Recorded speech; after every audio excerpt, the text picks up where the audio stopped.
Gaji UMR versus feed Instagram yang kecep pertarungan abadi. Gajian. Senang? Pasti. Tapi cuma sebentar. Kayak kebahagiaan pas ketemu mantan yang udah move on. Cepat hilangnya.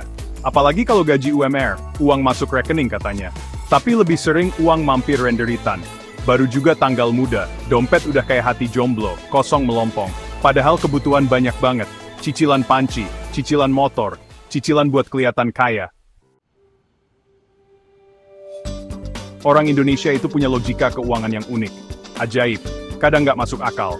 Tapi ya, begitulah kita. Ada istilah YOLO, you only live once. Sekali hidup, harus dinikmati. Masalah besok, ya pikirin besok. Kalau perlu, pinjam duit besok. Logika ini sering jadi pembenaran. Mau beli tiket konser mahal? YOLO. Mau liburan ke luar negeri padahal tabungan nol? YOLO. Nanti juga ada jalan. Jalannya ke kantor pegadaian mungkin. Terus ada tren healing. Dikit-dikit healing. Stres kerja? Healing. Putus cinta? Healing. Dompet tipis? Healing juga. Tapi pakai dana entah dari mana. Healingnya nggak tanggung-tanggung. Harus ke tempat yang Instagramable. Harus ada foto sunset. Harus ada caption puitis tentang menemukan diri sendiri. Padahal yang ditemukan cuma tagihan kartu kredit pas pulang. Tapi nggak apa-apa, yang penting sudah healing. Jiwa jadi tenang katanya. Dompet yang teriak. You say slow down. I don't like to move too fast. It drowns the truth with things that are not real, and I really want us to be real with love, love that lasts in the... Mau bayar pakai apa? Pay later ini kayak teman baik yang tiba-tiba nagih utang pas kita lagi bokek. Awalnya manis, akhirnya bikin meringis. Tapi godaannya kuat banget. Lihat promo tiket pesawat diskon 50% pakai pay later? Langsung klik. Mikir bayarnya sambil merem. Section 4. Liburan. Kebutuhan primer jiwa yang meronta, bukan sekadar foya-foya. Kenapa sih orang Indonesia segitunya pengen liburan, sampai rela berutang dan melakukan manuver keuangan yang bikin pusing 7 keliling? Jawabannya sederhana, liburan itu bukan lagi kebutuhan sekunder atau tersier, tapi sudah jadi kebutuhan primer jiwa. Jiwa kita ini butuh asupan, bukan cuma nasi dan lauk pauk, tapi juga pemandangan indah, udara segar, dan foto-foto bagus buat di-upload. Ini serius, coba bayangkan. Setiap hari kerja, pagi ketemu macet, di kantor dimarahin bos, pulang ketemu macet lagi. Sampai rumah, lihat tagihan listrik naik. Stres kan? Jiwa jadi kering kerontang kayak dompet di akhir bulan. Liburan itu ibarat oase di tengah padang pasir. Tempat kita mengisi ulang energi. Tempat kita melupakan sejenak beban hidup. Walaupun pas pulang, bebannya nambah karena utang liburan. Tapi itu urusan nanti. Yang penting, jiwa sudah tercharge. Liburan juga jadi semacam pelarian. Lari dari rutinitas yang monoton. Section 5. Fenomena yang penting. Konten. Demi likes, apapun dilakoni. Kita hidup di era digital. Era di mana eksistensi diukur dari jumlah likes dan followers. Jadi, liburan bukan cuma soal refreshing, tapi juga soal produksi konten.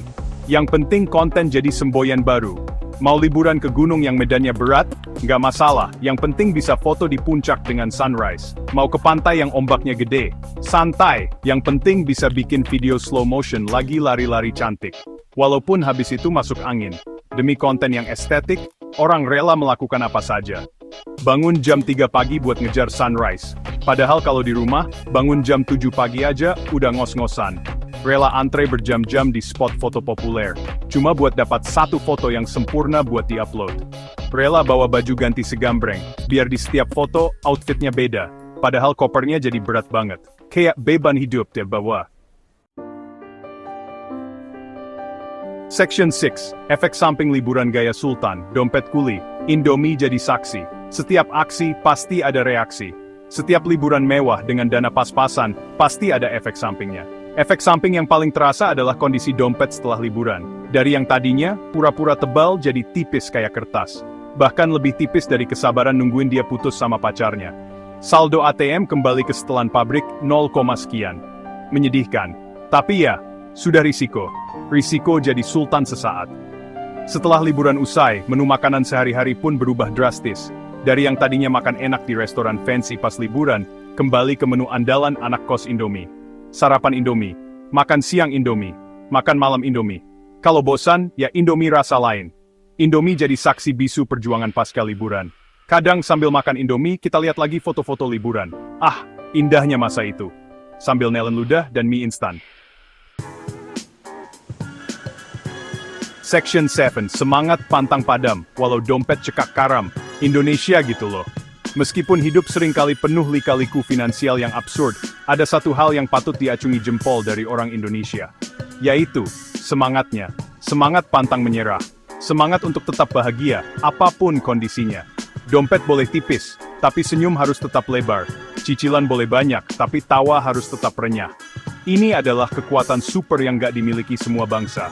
Mungkin karena kita sudah terbiasa hidup susah, jadi mentalnya kuat. Lihat saja, meskipun gaji UMR, tetap bisa menemukan cara buat liburan. Meskipun setelah itu harus makan Indomie sebulan, tetap dijalani. Ada semacam optimisme yang luar biasa, pasti ada jalan, pasti bisa dilewati. Keyakinan ini yang membuat hidup terasa lebih ringan. Walaupun kadang, jalannya memang berat dan penuh tanjakan curam berupa tagihan. Tapi, ya sudahlah. Yang penting, pernah bahagia. Kemampuan untuk menertawakan diri sendiri juga jadi kunci. Kita sadar kok kalau kelakuan finansial kita kadang aneh.